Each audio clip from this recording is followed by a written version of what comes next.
Hello everyone, this is Charu Gupta and आज के session में हम लोग कंटिन्यू करेंगे फंडामेंटल राइट का टॉपिक। लास्ट क्लास में हमने आर्टिकल नंबर 22 तक कंप्लीट कर लिया था। आर्टिकल नंबर 19 से लेके 22 that is right to freedom.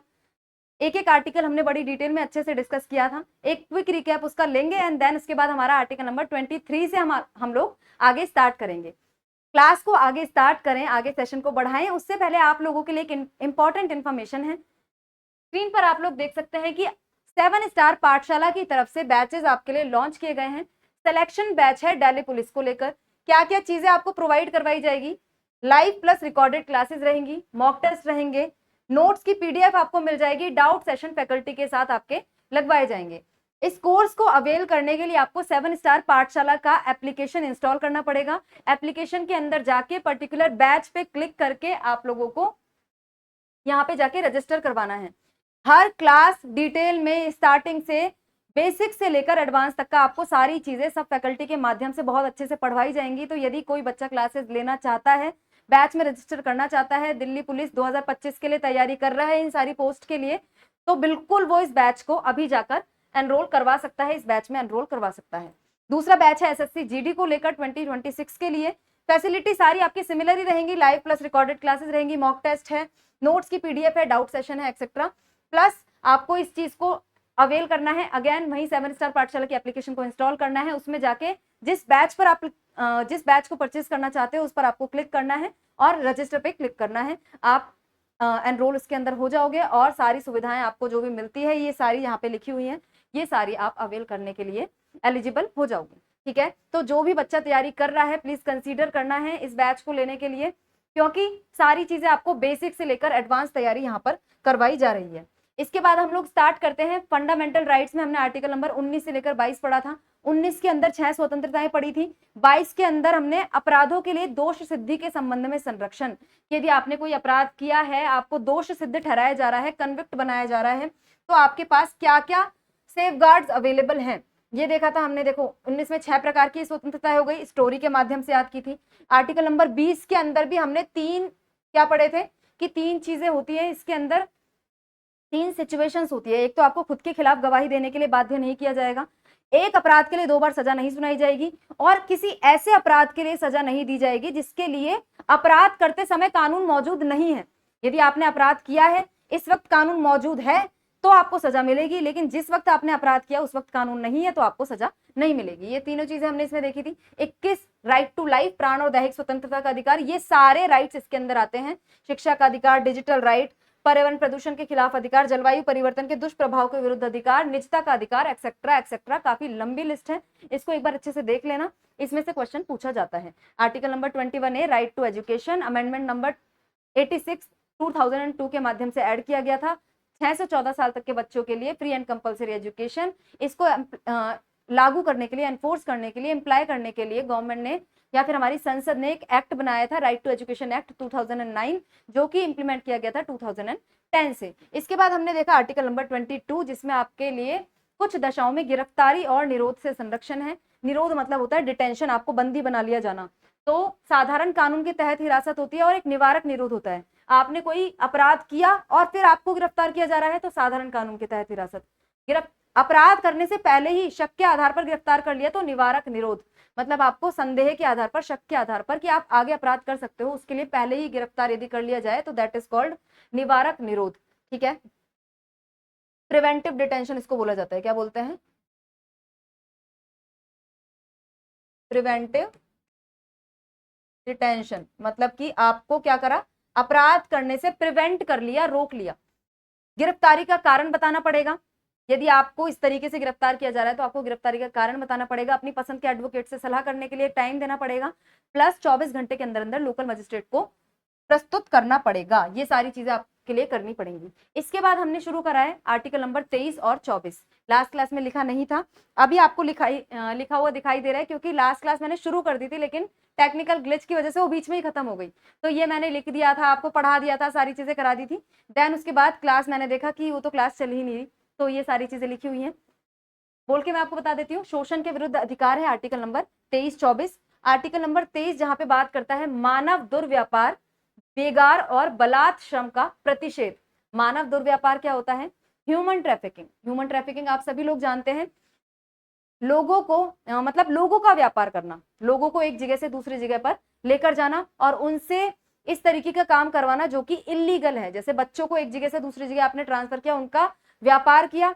और भीख मांगने वाले रैकेट होते हैं ना, जिसमें बैगिंग रैकेट्स होते हैं, जिसके अंदर बच्चों से भीख मंगवाई जाती है सिग्नल्स पे, तो इस तरीके के बहुत बड़े बड़े रैकेट्स चलते हैं, तो जिसके अंदर मानव दुर्व्यापार का ही सबसे बड़ा हाथ होता है। तो मानव दुर्व्यापार हमारे संविधान में आर्टिकल नंबर 23 में निषेध किया गया है। बेगार होता है, विदाउट मनी आपसे यदि काम करवाया जा रहा है तो उसे क्या बोला जाता है, बेगार बोला जाता है।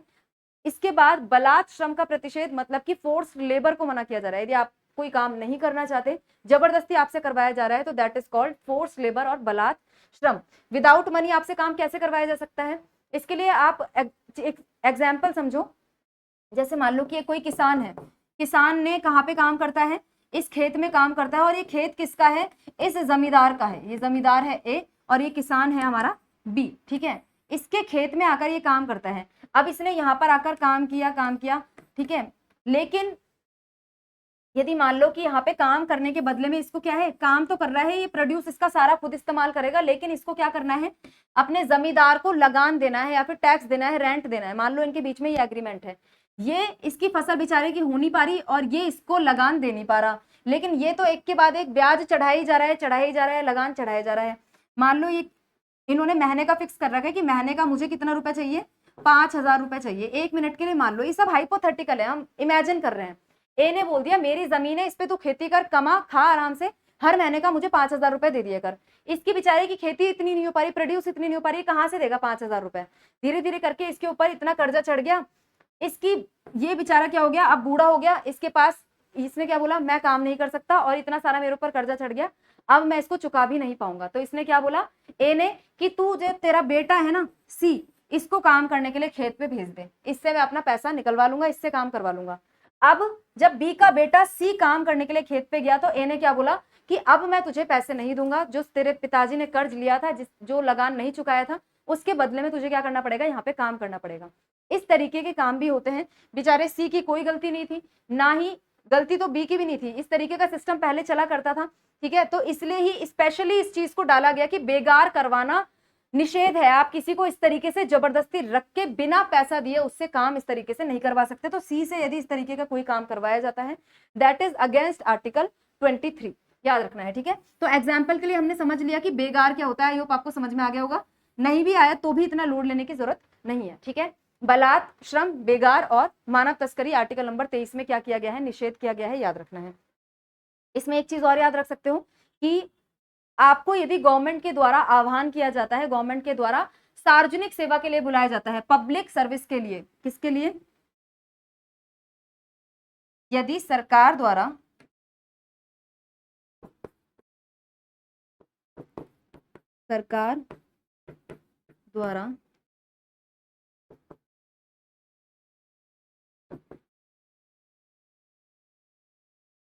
सार्वजनिक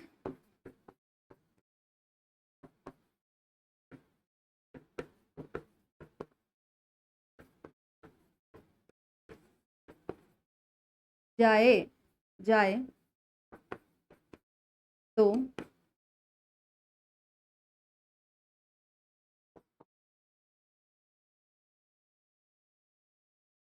सर, एक सेकंड, तो जाना क्या होगा, जाना आवश्यक होगा।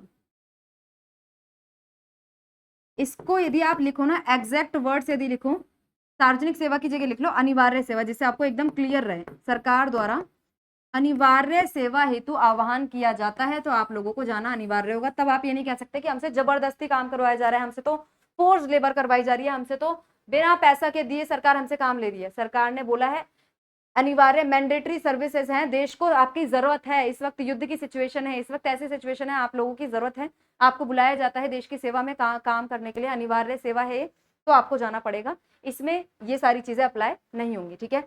आर्टिकल नंबर इसके बाद डिस्कस करते हैं 24।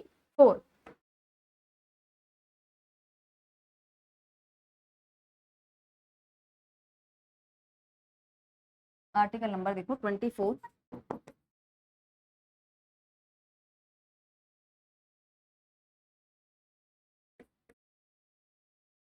इसमें देखो एक सेकेंड।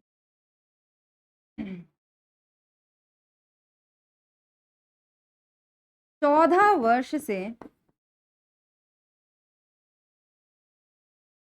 कम उम्र के बालकों का खतरनाक 14 वर्ष से कम उम्र के बालकों का खतरनाक उद्योग धंधों में नियोजन से प्रतिषेध। खतरनाक उद्योग धंधों में नियोजन से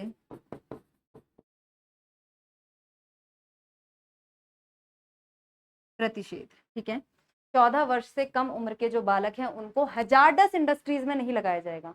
हैजार्डस इंडस्ट्रीज जैसे क्या होती है, खतरनाक उद्योग धंधे जैसे कांच उद्योग हो गए, केमिकल उद्योग हो गए, पटाखे बनाने वाली इंडस्ट्रीज हो गई। इस तरीके की इंडस्ट्रीज छोटे बच्चों के लिए, 14 वर्ष से स्पेशली कम उम्र के बच्चे जो होते हैं उनके लिए काफी खतरनाक होती है, तो उनको इस तरीके के उद्योग धंधों में नियोजित नहीं किया जा सकता।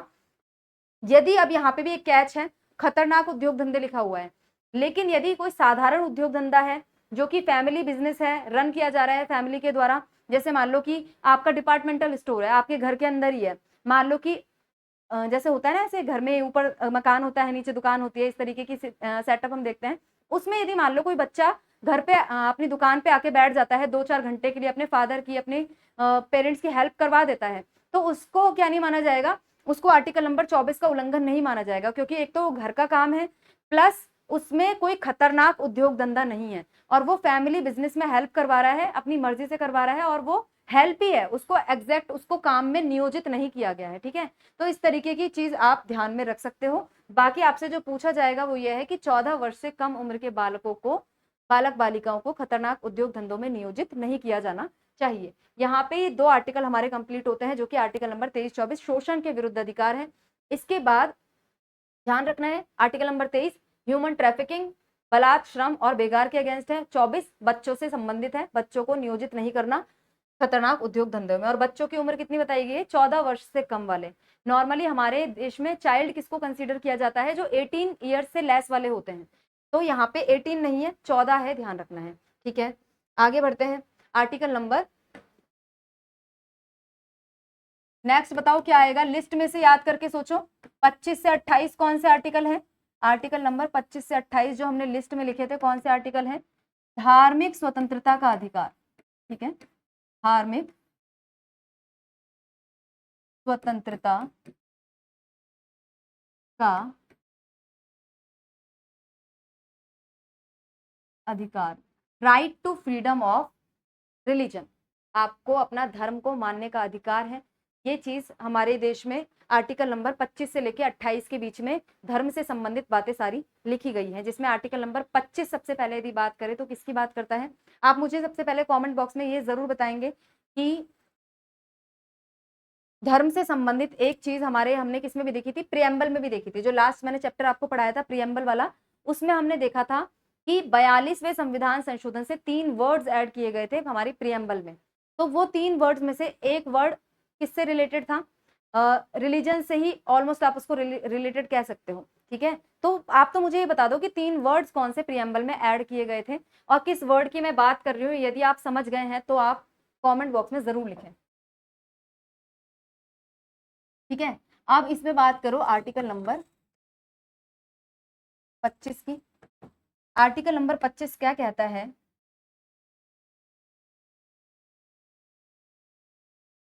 प्रत्येक व्यक्ति को, प्रत्येक व्यक्ति को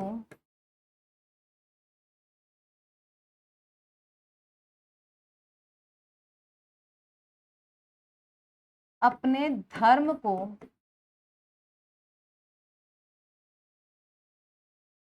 मानने, आचरण करने एवं उसका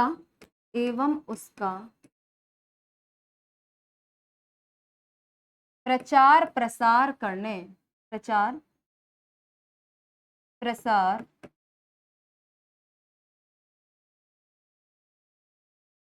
करने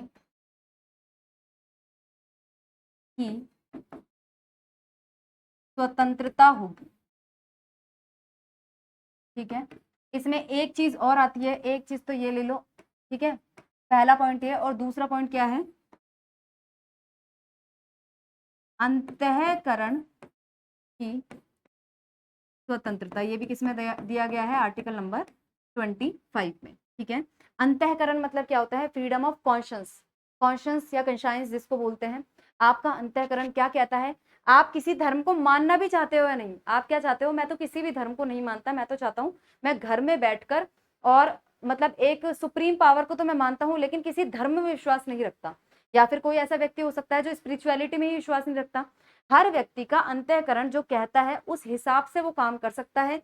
ये चीज आर्टिकल नंबर 25 में लिखी गई है। आप किसी चीज को मानते हो, नहीं मानते, किस तरीके से मानते हो, किस धर्म को मानते हो, किसी पंथ को मानते हो, किसी और अन्य व्यक्ति को फॉलो करते हो, आपके ऊपर डिपेंड करता है, आपको कोई फोर्स नहीं कर सकता। तो इसको हम क्या कहते हैं, अंतःकरण की स्वतंत्रता, मतलब अंतर आत्मा की स्वतंत्रता। आपका मन क्या कहता है, आपके विचार किस तरीके के हैं, उस चीजों को आप फॉलो कर सकते हो।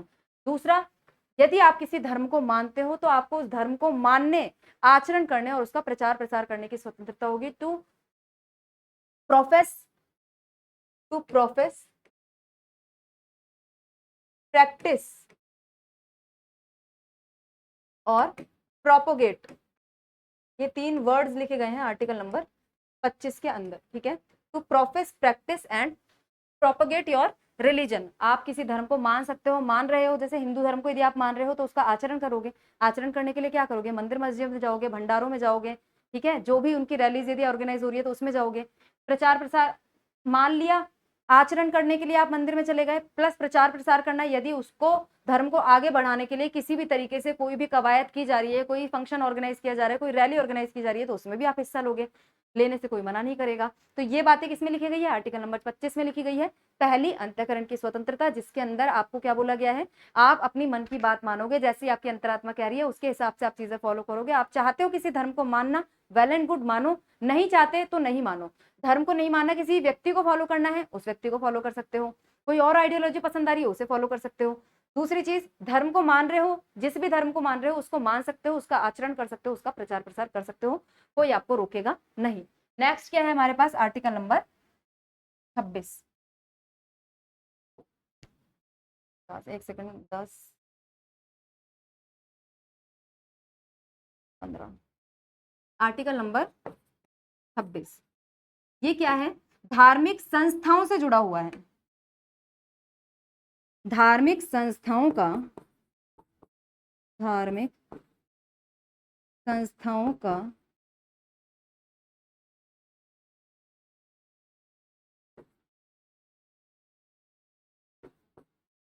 कार्यों के प्रबंधन का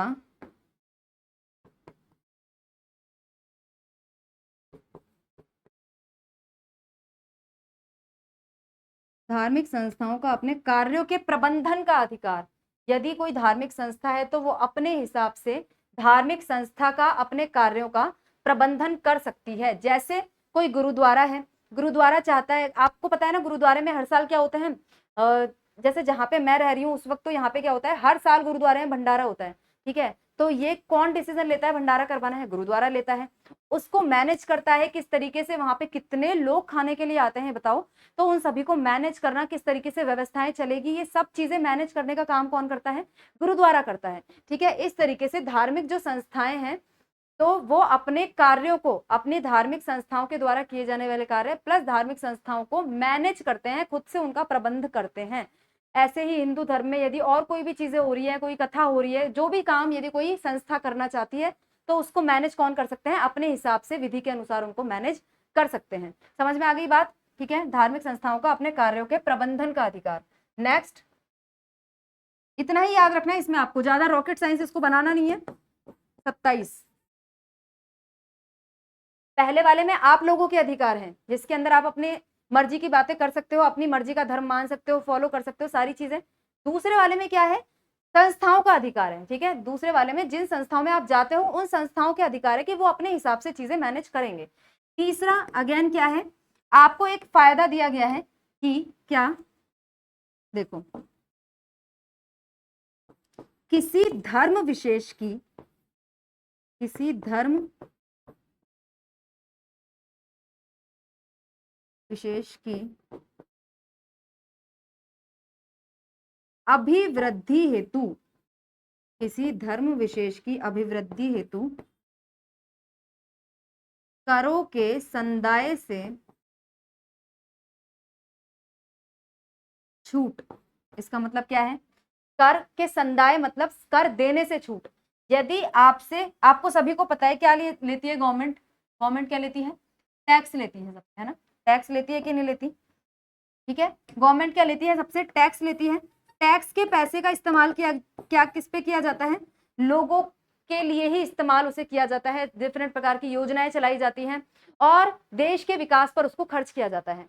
अब मान लो कि आपको पता चले कि आपसे टैक्स ले लिया, उस टैक्स के पैसे का इस्तेमाल, पूरे देश में कितने सारे धर्म है हमारे पास, लेकिन सरकार उस टैक्स के पैसे का इस्तेमाल जो आपसे लिया गया है किसी एक पर्टिकुलर धर्म को ऊंचा उठाने में कर रही है। उसके ही सारे कार्यक्रम हैं वो गवर्नमेंट की तरफ से ऑर्गेनाइज किए जा रहे हैं, उसकी सारी संस्थाएं गवर्नमेंट की तरफ से क्या करी जा रही है? स्थापित की जा रही है। जितनी भी होली जो क्या बोल सकते हो यात्राएं हैं, यात्राएं निकलती हैं, वो सरकार के द्वारा फंड की जा रही हैं।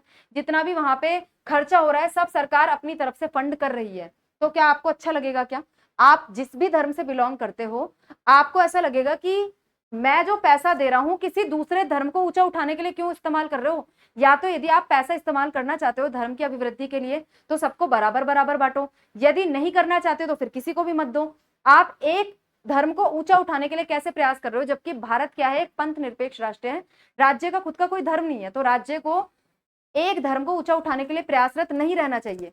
तो आपको क्या दिया गया है? आर्टिकल नंबर 27 में ऐसे किसी भी टैक्स को पे करने से छूट दी गई है जिस टैक्स के पैसे का इस्तेमाल गवर्नमेंट किसी एक विशेष धर्म को बढ़ाने में करती है।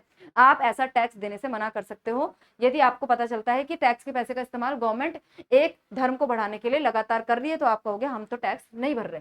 ठीक है, इसके बाद आता है आर्टिकल नंबर 28। इसके अंदर क्या लिखा हुआ है? किसी शिक्षण संस्थान की बात करता है। शैक्षणिक संस्थानों में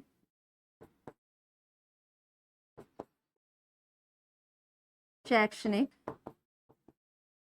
एक सेकंड रुकना, शैक्षणिक संस्थानों में, ठीक है, शैक्षणिक संस्थानों में धार्मिक शिक्षा संबंधी उपबंध, धार्मिक शिक्षा संबंधी उपबंध। अब इसके मतलब क्या है? संस्थान हो गए जो एजुकेशनल इंस्टीट्यूशन हो गए, जिसमें अब क्या हो गया, स्कूल्स कॉलेज वगैरह आ गए, इसमें धर्म से संबंधित शिक्षा दी जा सकती है या नहीं, इस संबंध में उपबंध कौन करता है? आर्टिकल नंबर 28 करता है। आर्टिकल नंबर 28 में 3-4 तरीके के एजुकेशनल इंस्टीट्यूशंस की परिकल्पना की गई है। आपके लिए एक या आपके लिए 2 याद रखना बहुत हो सकता है, जिसमें आप पहला याद रखोगे एक ऐसी संस्था, एक ऐसा एजुकेशनल इंस्टीट्यूशन, एक ऐसा स्कूल या फिर एक ऐसा कॉलेज जो पूरी तरीके से राज्य के द्वारा मान्यता प्राप्त है, पूरी तरीके से राज्य द्वारा फंड किया जाता है। ऐसा स्कूल कौन सा होता है? गवर्नमेंट स्कूल होता है। गवर्नमेंट स्कूल में पैसा भी गवर्नमेंट की तरफ से जाता है और मान्यता भी गवर्नमेंट की तरफ से दी जाती है। तो ऐसे किसी भी स्कूल में धार्मिक शिक्षा दिए जाने पर पूरी तरीके से क्या लगाया गया है? बैन लगाया गया है। ठीक है, देखो इसमें आप देख सकते हो सरकार द्वारा फंडेड, ठीक है, देख लो,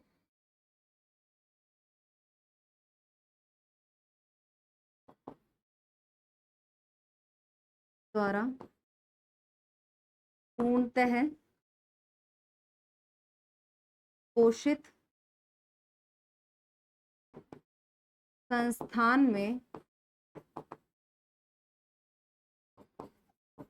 धार्मिक शिक्षा पर क्या लगाया गया है? धार्मिक शिक्षा देने पर प्रतिबंध लगाया गया है। ठीक है, पहली चीज तो ये। दूसरी चीज क्या है हमारे पास? तो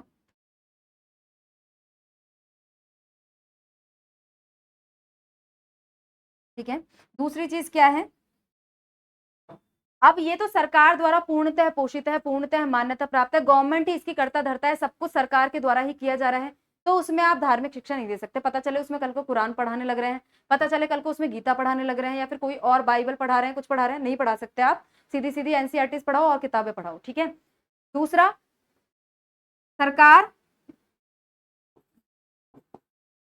सरकार द्वारा आंशिक रूप से पोषित, आंशिक रूप से पोषित पर कुछ सीमाओं के साथ दी जा सकती है। एक सेकेंड,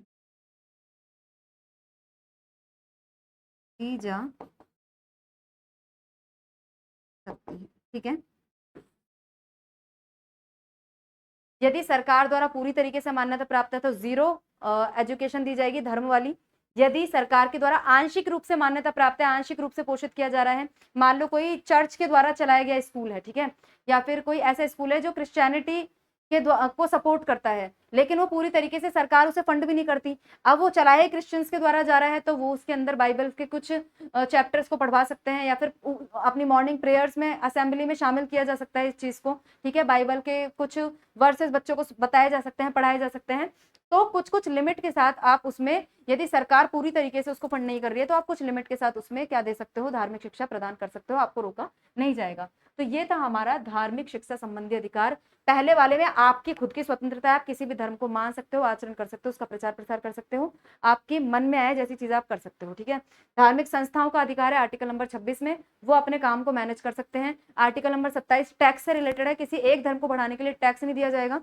आर्टिकल नंबर 28 शैक्षणिक संस्थाओं से संबंधित है, उसमें धार्मिक शिक्षा दी जा सकती है, नहीं दी जा सकती, ठीक है। तो आज के सेशन को इतना ही रखते हैं। नेक्स्ट जो आर्टिकल है हमारा आर्टिकल नंबर 29, 30 और 32, 31वां रिपील कर दिया गया था, मैंने पहले ही बताया था, ये आगे आने वाले सेशन में डिस्कस करेंगे।